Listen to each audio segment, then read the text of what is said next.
Wells Fargo presents one of the surest ways to grow your money.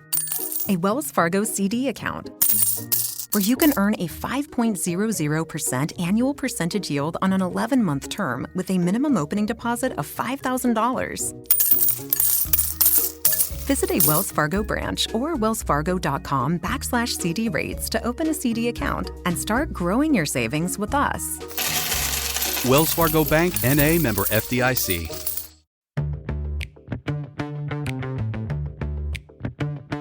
Hey, it's Christine from Storyworthy. Today on the show, comedian Rhonda Hansome talks about false promises. I am a woman of a certain age, and I came of age between integration and Black power. At the time, integration was offered as the solution to America's race problem. Integration would help whites see Black people as individual human beings instead of outrageous stereotypes. With assimilation, we'd live in the colors of Benetton America, as harmonious as a Coca-Cola ad. I'd like to teach the world to sing in perfect harmony. Today on the show, comedian and entertainer Rhonda Hansome talks about being given false promises. Stay close. My name is Rhonda Hansome, and you're listening to Storyworthy.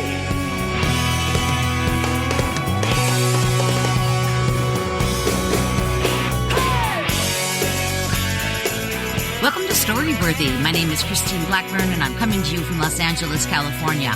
Whether you're a longtime fan of the show or a new listener, welcome to Storyworthy.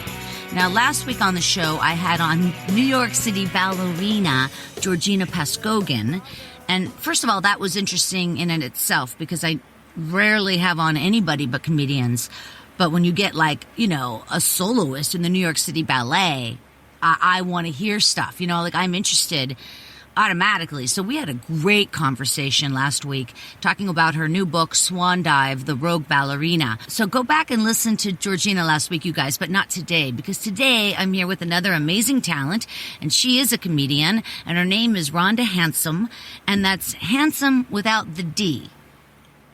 No D in handsome. Like a truly handsome man without the D. Yeah. Make up your own joke, ladies and gentlemen. That sounds very funny, actually. You should use that. It's like handsome without the D. And by that, I mean you need to be handsome and you need to have a D. But that's not the point. No, but I never have heard that name before. I am the only Rhonda Hansome in the United States with the last name spelled like that, Hansome. So I am quite unique. I love it. And that's probably why you got RhondaHansome.com and at Rhonda Hansome on Twitter. And then on Instagram, you are at Rhonda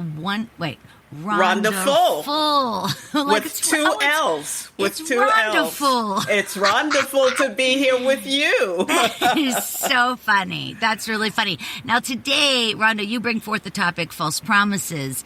And I guess that just makes me think of growing up in Pittsburgh, Pennsylvania, and it wasn't there. I don't really think there were false promises because I have 4 older sisters and a brother.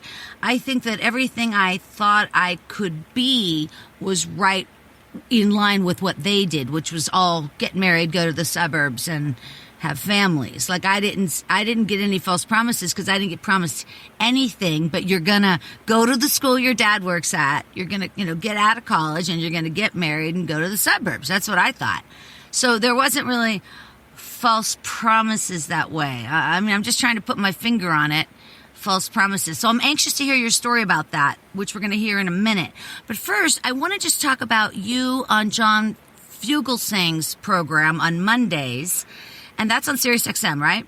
Oh, yes, it is. It is on SiriusXM Progress, and it's weekly. Every Monday evening, I join him around 11:15 Eastern Time. And I love being on there with John. I have a chance to talk with his callers and to weigh in on the topics of the day. And plus, he is such a great human being in addition to being a funny comedian. He's done everything in entertainment. And when I make John laugh, I feel like I have gotten a gold star, because he is really a special person, and I love being on his show on a regular basis. Well, I'm so happy for you, because thank you. It's topical. Do you prepare? Do you look at the papers, and do you get some? Oh my gosh, yes I do, and sometimes it's a little overpowering because, as you know, things are really in a state today around the world, and just trying to remain aware of everything that's going on when you don't actually know what we're going to be discussing. Because what I've watched on mainstream news or CNN or MSNBC, what I have watched at 11 o'clock in the morning can have been eclipsed by what's going on at 11 o'clock at night. I try to prepare, but I also try to remain spontaneous, because sometimes the callers come up with things. In fact, this past week, we ended up talking about the difference between collard greens and kale, and cooking and ways of cooking both of those. So that's funny. I love it, because it's always interesting, whatever the topic. Yeah, no, and I've listened to a few, but let me ask you this. How do you keep your patience with some of the callers? Oh, that's a challenge. That really is a challenge, to keep patience. And I actually have lost it every once in a while. I think twice in like all of these years. It's been about 4 or 5 years I've been doing his show in the studio earlier, and now over the phone lines. It's a challenge, but most of the time the listeners are reasonable. Even the ones who have a differing opinion, we communicate so beautifully. For me, it's the conversation, and I'm very happy that I've only really gotten ticked off once or twice. And one person that I gave what for actually apologized to me, because he realized the error of his ways. He sought out my email address and wrote me a heartfelt apology. It was mature. I appreciated that. Yes. I had somebody apologize to me about 3 weeks ago. It was like the day, well, what it was I was in Nashville, and she wasn't wearing a mask. And somebody said something like, well, you can wear one if you want, or whatever. And I looked at her and I said, don't you realize so many people have died? And she goes, well, nobody I know. And I just was like, okay. And I'm moving on, right? And then the next day, she came up to me and she said, I want to apologize for saying that to you, because I know you were being genuine and I was being a smartass. And I was like, wow, that's amazing. Now go put your fucking mask on. But I'm glad that she recognized the error of her way, because there has been a bit of a trend in our society lately where people are bullies, and they refuse to acknowledge that they have been wrong and refuse to apologize for obvious missteps. So you were fortunate to have someone who could recognize that she had misspoken. I agree. Now let me ask you, you and John are basically politically aligned. On some things, on many things, but we frequently disagree. And on like what? Give me an example. Oh my goodness! I think actually, since I've been on his program, I have actually come into alignment with him on leaving the Democratic Party. I have been a Democrat my entire life, and I was surprised to see that I was actually aligned with him now that I am an independent. There are some things on the details of reparations for descendants of the American enslaved that we may disagree on.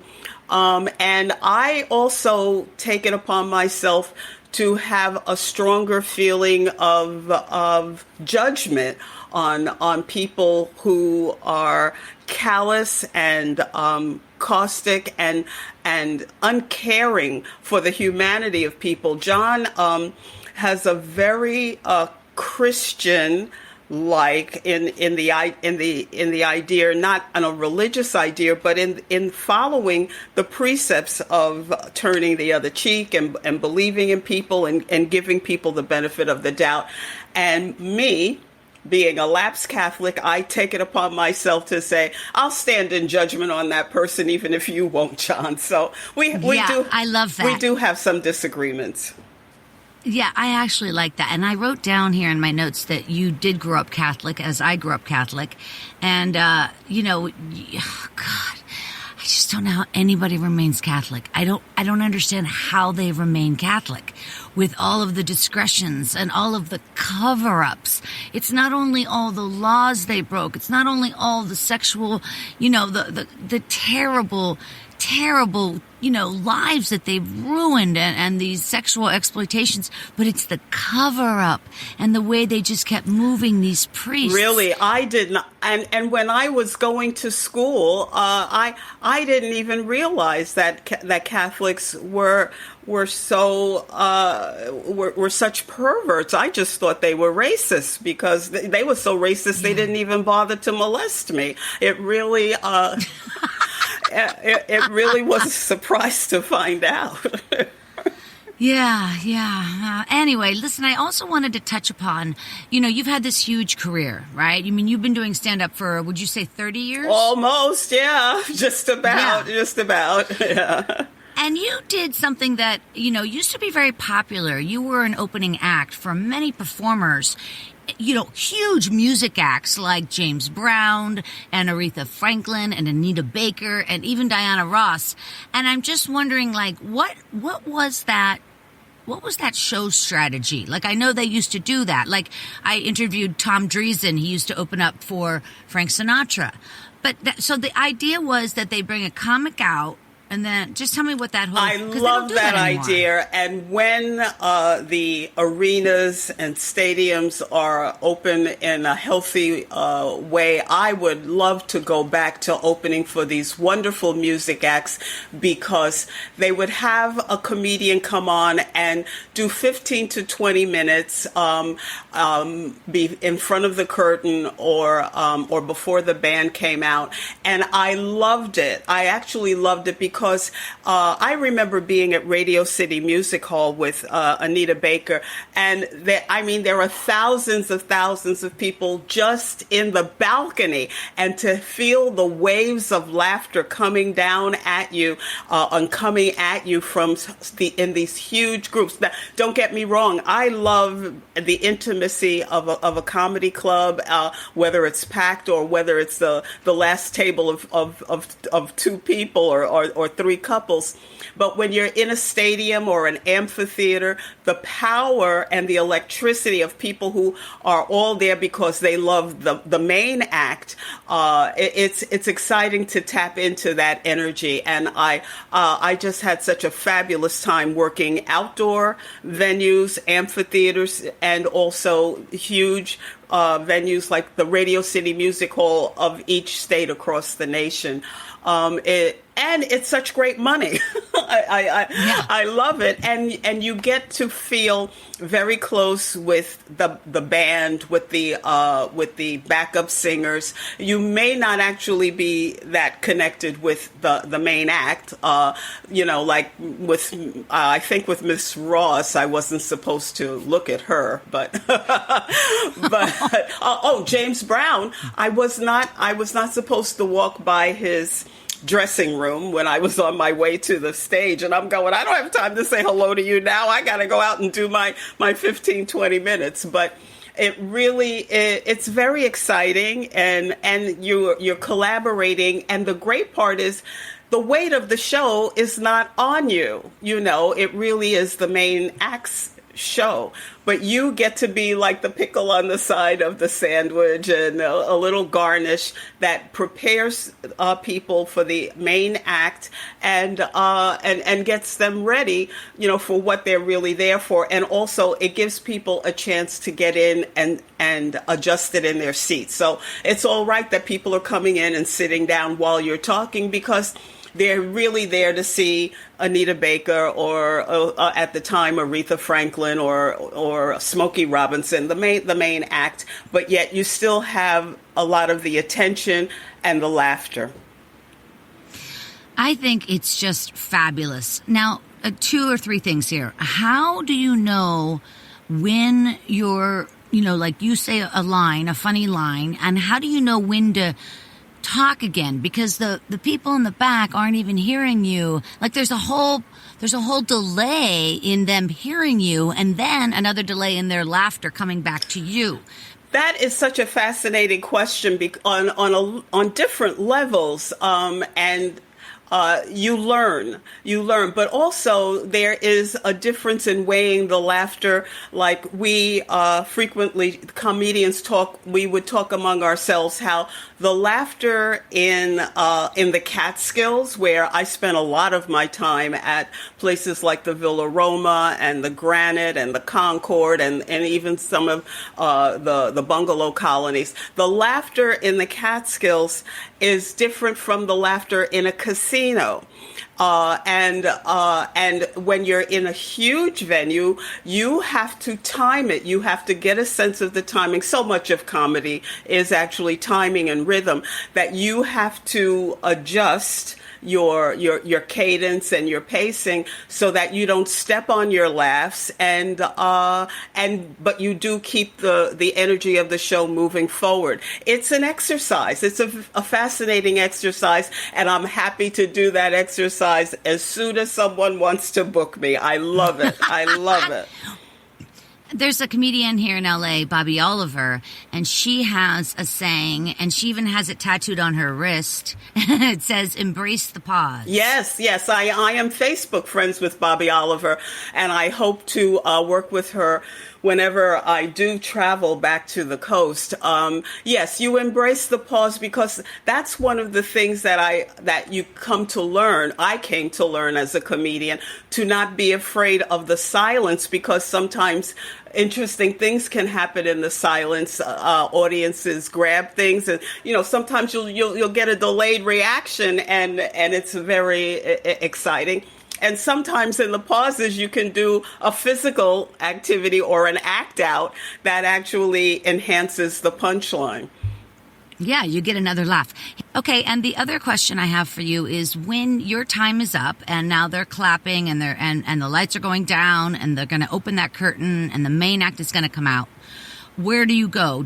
Obviously you can go out, go to your dressing room, you can do anything you want, but it's got to be a gas to stand there and watch this. It is. And what I would frequently do is stand in the wings and watch, because when you're watching someone like the Pointer Sisters, who I opened for so many times, and you grow up listening to their music, and then you're actually there with them, or someone like Aretha Franklin or the fabulous Diana Ross, you watch. And so most of the time I might go back to my dressing room to just freshen myself or get something to drink or take off my high heel shoes. But then I would stand in the wings and watch and learn from people who are masters of their craft.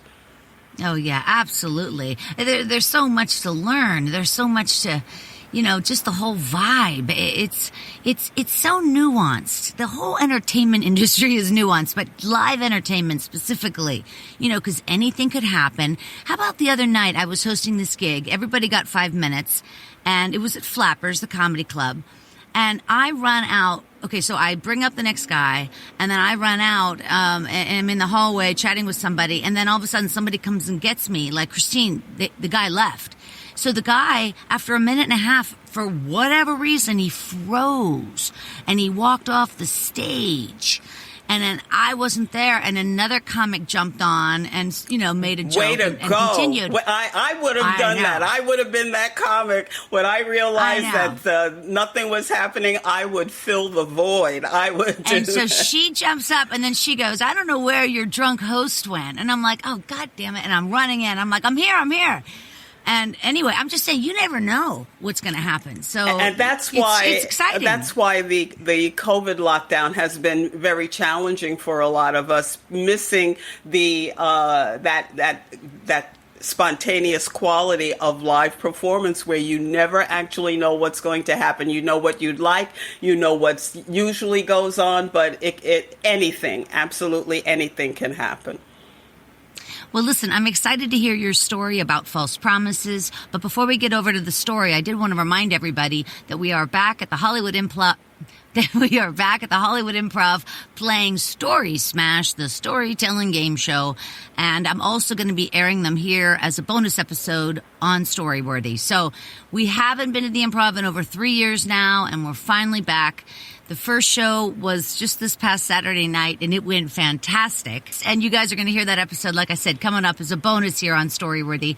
So you can check out StoryworthyPodcast.com to find out what's going on, and also, of course, StorySmashShow.com. All right, you guys, she's here right now. You've heard her talking. Rhonda Hansome. She is a comedian, and she has appeared on a lot of different television shows like Saturday Night Live and Stand Up Spotlight, The Arsenio Hall Show, Evening at the Improv. And you were even on the Joan Rivers show as her movie reviewer. Were you really reviewing movies, or was it a joke? Well, I was really reviewing movies, and hopefully it was a funny review. That must have been a lot of fun. I adore her.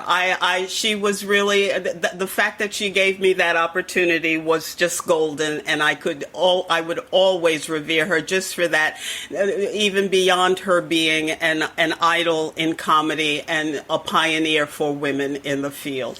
I have had on my show a guy named Tony Tripoli, and he worked with her as her executive producer and friend and confidant. And, he was just in her life for a long time. And he came on once and told me 10 nice things that she did for other people, like just off the cuff. Like somebody goes up and says, Miss Rivers, I love your necklace. It's gorgeous. She says, here, take it. Like she was so generous. Absolutely. Yeah. What an amazing lady. And a very funny woman. Oh, my gosh. So funny.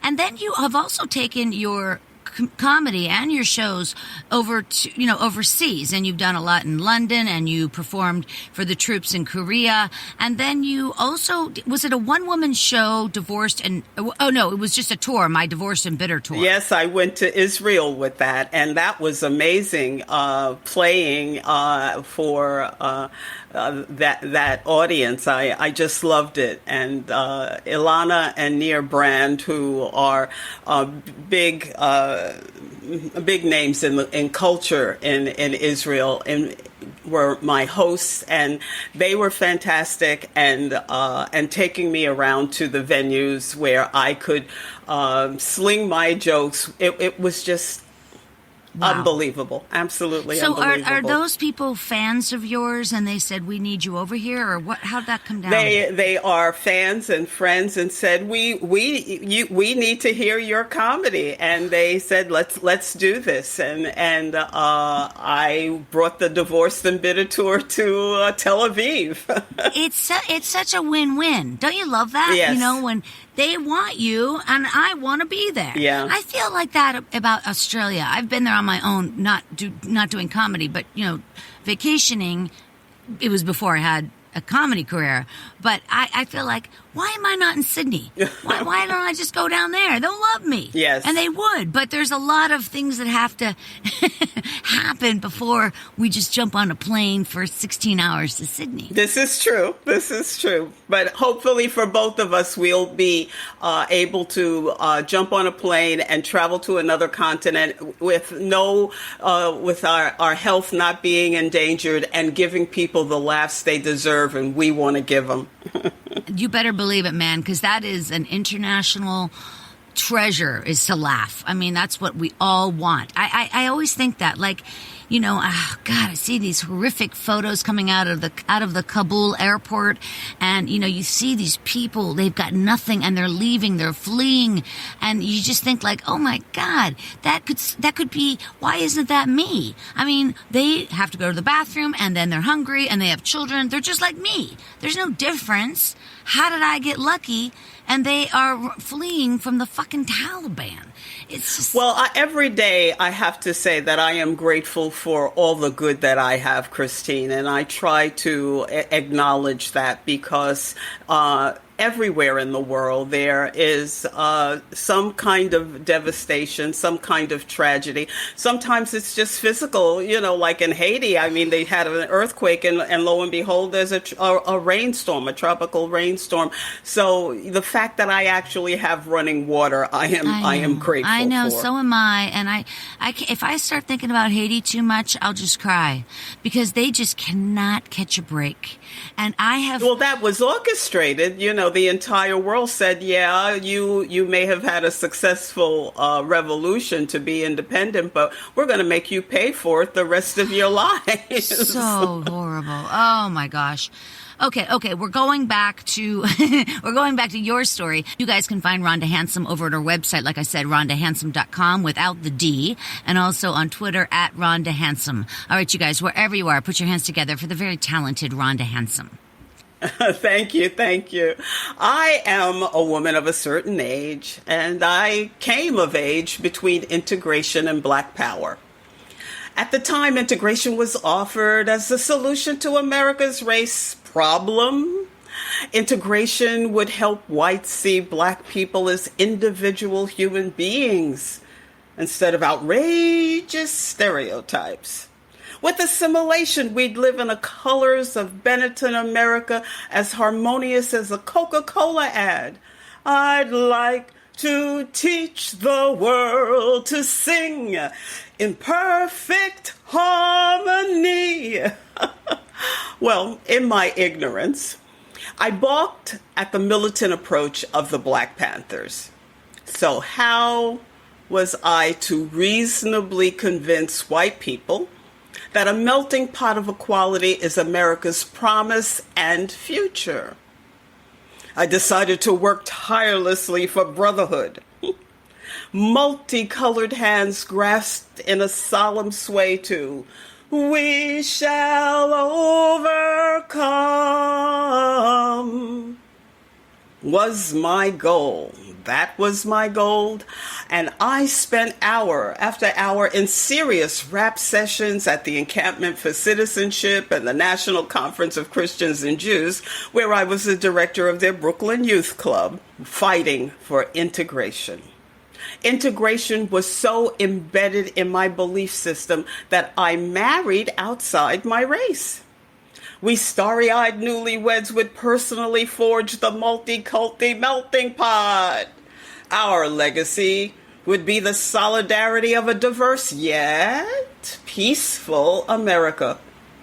Our hearts beat passionately to that tune. So we marched and believed. What this teenager didn't know could fill a universe. But with time, I have learned a few things.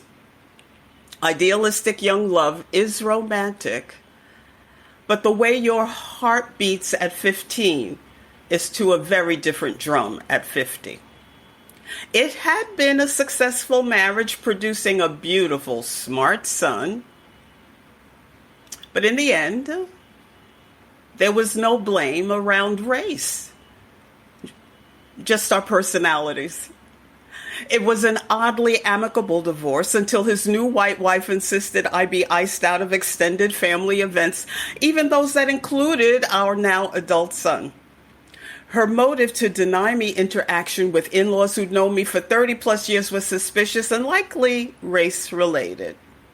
My financial situation as a divorcee was a terrifying change in status to older Black woman fading out of the job market in the eternally risky entertainment field. Luckily, I found an affordable apartment in a neglected Bed-Stuy brownstone not far from where I'd grown up. Every day, Being single for the first time in my life was an adjustment. 10 years later, just when I thought I had a handle on things, I was gentrified out of the borough of my birth. My financials were a patchwork quilt of hope, ignorance, and an 800-plus credit score. Somehow, I couldn't afford an apartment, but my resources should cover a modest Bronx co-op. When the Seventh Bank refused me an $80,000 mortgage with a reliable co-signer, I knew the rejection was racism. Reading about redlining, bias in real estate, and bigotry in banking is very different from experiencing it. Bias is the reason I do not live in any of the neighborhoods of my choice. I now know racism influences how I'm treated by police, doctors, teachers, bankers, you name it. Even at my age, I'm followed by security in every store. Racism is the foundation of America, a country now in full turmoil. Today, a group swaying with hands grasped and singing, "We shall overcome," is actually against COVID protocols. The rise in nationalist terrorism means I may never teach the world to sing in perfect harmony. As Corona and white supremacy battle to be the boss of America, my values have changed profoundly. My goal now is simply to stay alive. Wear a mask. Wash your hands. Don't be a racist. I like it. It should be that simple, right? Shouldn't that just be that simple? It should be, and we all can hope for it, Christine. I was trying to work for it, but I feel there are so many pressures against us cooperating with each other that it is a never-ending task. Where's your son at? Oh, my son is actually working with outreach to the homeless. I'm so proud of him. He lives in the apartment he grew up in Tribeca when we were an intact family, and he's on the front lines every single day. And I am actually happy that he is surviving in his work of choice. He was a psychology major at Dartmouth, and he's doing good work, and I'm proud. That's so nice. I'm proud. Yeah, that's exciting. So he, has, I'm just trying to think about your mother-son relationship. You've been able to pass down to him all of these passions that you have, the truth that you have. You have the truth because you lived it. And so how is he? I mean, do you feel like, okay, so I might not see the justice in my lifetime, but maybe he will, or how is that relationship in terms of what you've been able to teach him? I mean, can you say to him, honey, you got to carry on, or do you say like, it fucking doesn't work, nothing works? Well, I don't know if it was so much my teaching him explicitly. He saw my protest sign by the door when I would go out to events to march, especially against the horrific violation of Abner Louie that happened in a Brooklyn police station. Can you tell me about that real quick, because I'm not familiar? Yes, a man was assaulted with a plunger in, I believe it was the 77th precinct in Brooklyn, and it was a horrific violent sexual assault. And the police, when they have done something, they have a certain amount of time to pull their story together. I mean, they're not immediately asked to take a drug test. They're not immediately investigated. The PBA and their associations come around them and start supporting them with lawyers and concocting stories. Getting the story straight. And the union, probably, yes. The police union. Yes. Yes. But my son, as I said, he's very smart, and we have these kinds of discussions all the time, and there are some things we may not agree on, but I love that he is aware and is not afraid. Yeah. And not afraid to voice his opinion. So what happened in that precinct then? The cops denied it? What happened? Well, they always deny. I mean, everyone denies. I mean, even Chauvin, denied that he was involved with the death of George Floyd. But the thing is, I was protesting the 24-hour rule, and I continue to protest qualified immunity, which keeps police from being investigated for so many of the horrific things that they do. Everyone was a lot of people were pleased that Chauvin was actually convicted, but that's a rarity. That's actually a rarity, and it's only because it was caught on camera. All those things. Everybody was home and saw it. Yes. But the defense was, the defense had George Floyd sucking on a tailpipe, causing, his death. And if you accept the narrative, a lot of injustice goes without any correction. Yeah. Ay. Rhonda. Which is why we are vocal, which is why we march, which is why we protest, and which is why we try to make sure that people understand from our perspective what's going on. That's the thing that a lot of people don't realize, that if you are not experiencing those things, like being followed in every single store you go into, you can't even imagine that security is breathing down your neck no matter where you go. Whether you've just spent, I remember for a while here in New York City, Macy's was actually had security chasing people who had spent money in their stores, and you can't even understand what some of this bias is about. If you have not had these things happen to you, you would say, the police are my friends. The police are there to protect me. These things are in place to keep society in order. But if you are the victim of these things, if you feel this with every single thing that you do, when you go to the bank to ask for a loan. I mean, it's actually absolutely true. Like in my story, I didn't know anybody else who had an 800 plus credit score, and I couldn't. I swear to God, that's right here in my notes. I wrote high credit score. Your credit score was off the charts. Over 800 is exceptional. And I didn't owe anybody anything. And you only wanted $80,000. You went to... And that's it. It wasn't even like I was asking for a whole lot of money for a loan. It was only $80,000. And different I lenders. was still rejected by all of those banks. Yeah. If you don't have these things happening to you, it's very hard to even imagine that this goes on. But it's a reality for a lot of people. Did you have to teach your son, about if a cop pulls you over, what did you say to him? If a cop pulls you over, you can't move.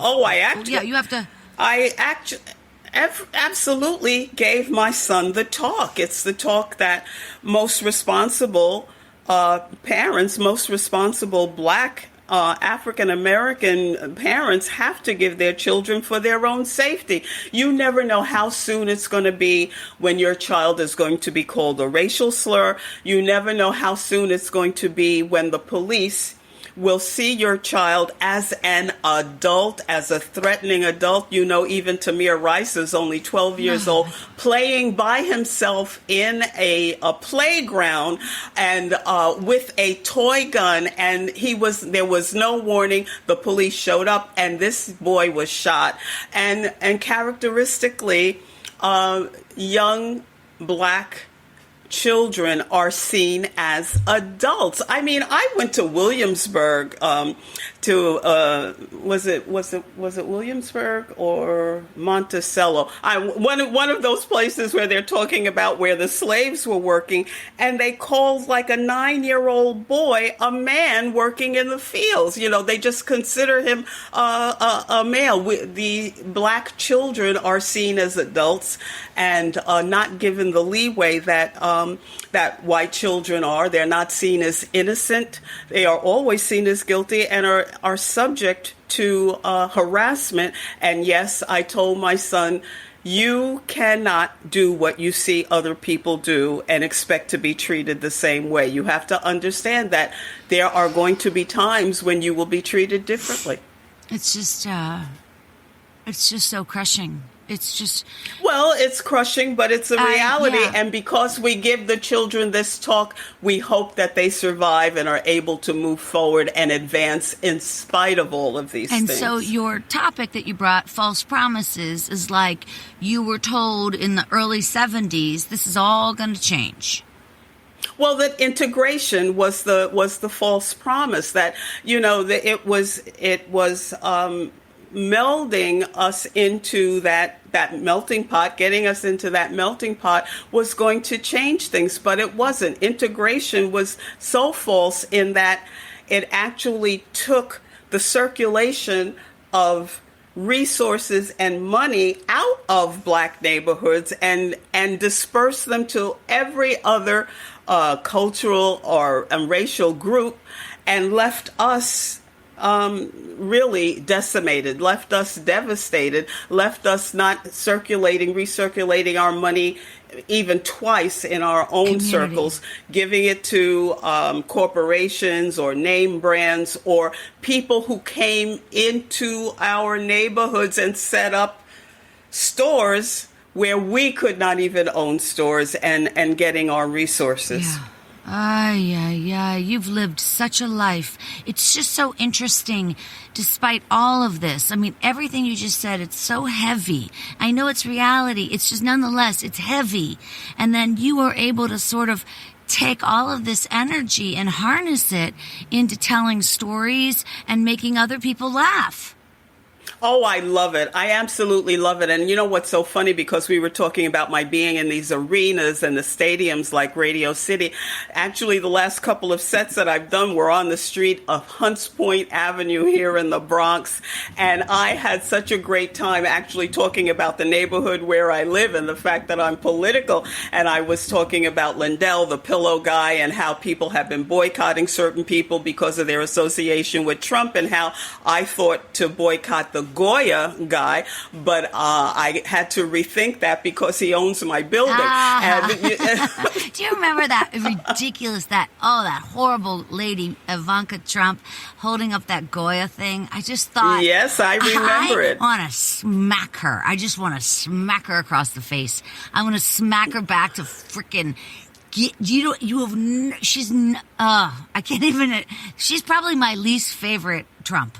I don't know why. Ivanka was the one, seeing her, you know, seeing that meme of her holding that Goya can actually inspired the line, which I love, and which, as you say, gets a laugh. It gets a laugh, and I like that. Yeah, you're amazing. I want to make you laugh, Rhonda. Like, I feel like you've got such a great grasp on this whole sense, this whole humanity that we live in our country. And you've traveled outside the country, so you've seen things, you know things, but you're able to really take it all and then put out such good energy. Well, the negativity is not going to help anyone, and that's something that I have to hold on to. In addition to my gratitude for just being alive, the understanding that the negativity is not going to produce anything but the same kind of energy. And that's where the laughter comes in. That's where the humor comes in. And I actually love doing the Politipod podcast, which I'm part of, and which Paul Lander actually contributes to frequently. To be associated with a group of people who are humorous but very aware of what's going on, and being able to put out content on a regular basis that still produces laughs while we're pointing out the foibles and missteps in our society. It's kind of rewarding. It's very satisfying for me. Rhonda Hansome, you are a gift. You are a gift. I want to give a shout out to Paul Lander because he has connected me. He did connect me with you, and he's connected me with some other fabulous people. So shout out, Paul. Thank you so much. But Rhonda, yeah, you have a great outlook. You have a great energy, and you deserve to be with these people like John Fugelsang and with the people in the Politipod. You deserve to be with Anita Baker, and when James Brown was with us, and Diana Ross. Oh, my God. I mean, you deserve it all. You are a quality person. You are at the top of my list. I swear to God, I love you, Rhonda Hansome. I love you too, and when I'm on the coast, I want to spend some time with you and do a show with you too. I'll get you on a show for sure. When travel is safe. You bet. Oh, absolutely. And this has just been so enjoyable, and being able to know that my promises that were not kept was story worthy. Oh.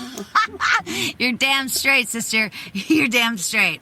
All right, you guys, I got to wrap it up. But again, I want to thank you so much for tuning in. Please check out storyworthypodcast.com for information on the latest shows coming up live here in Los Angeles. And also check out RhondaHansome.com. Again, it's Rhonda Hansome without the D. And then follow Rhonda over there on Twitter as well. Let her know that you liked her story. And then follow me as well at Storyworthy. And you are also Rhonda Hansome at Twitter. And then again on Instagram, you're at Rhondaful with an extra L. That cracks me up. You are a gem. Thank you so much for coming on the show, Rhonda. Thank you. My pleasure. Thank you. My name is Christine Blackburn, saying, make it a story-worthy week. I loved it. I really loved it. Thank you so much, Christine. Follow me, I'll take you down to the river. Follow me, I'll keep you silent. Thanks for joining us on the Storyworthy Podcast. We'll be back next week with all new stories. Subscribe to Storyworthy on iTunes and visit the Storyworthy website at storyworthypodcast.com.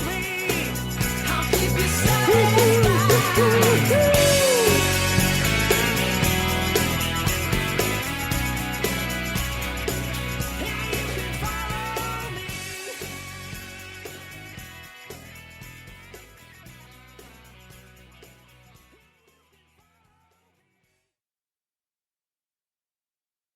Membership fees apply after free trial. Cancel anytime. Can I be real for a second? That goal you have to exercise and eat better, you really can do it. But nobody is going to do it for you. And nobody has to, because you can do it if you have the right tools and a community that cares about helping you get results. And that's us, Beachbody. It's as convenient as your TV or laptop, but you need to decide that you're worth it. Let us help you succeed. Here's how. Go to beachbody.com to claim your free membership and start feeling great. This week on RVER, sponsored by Progressive Insurance.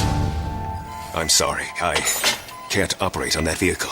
But doctor, you took an oath. That RV, it's my son's RV. Oh, doctor, isn't there anything you can I'm do? not a miracle worker, Sheila. I'm an RV surgeon, trained to save the lives of large, injured recreational vehicles, which is definitely a real profession. When your RV really needs saving, Progressive has you covered. See if you could save with a leader in RV insurance. Progressive Casualty Insurance Company and affiliates, covered subject to policy terms. Como padre, maestro o mentor, tiene la oportunidad de ayudar a un joven a construir un futuro. Si lo que desea es unirse a las Fuerzas Armadas, tómese el tiempo para informarse en todaysmilitary.com. Su éxito del mañana empieza con su apoyo hoy.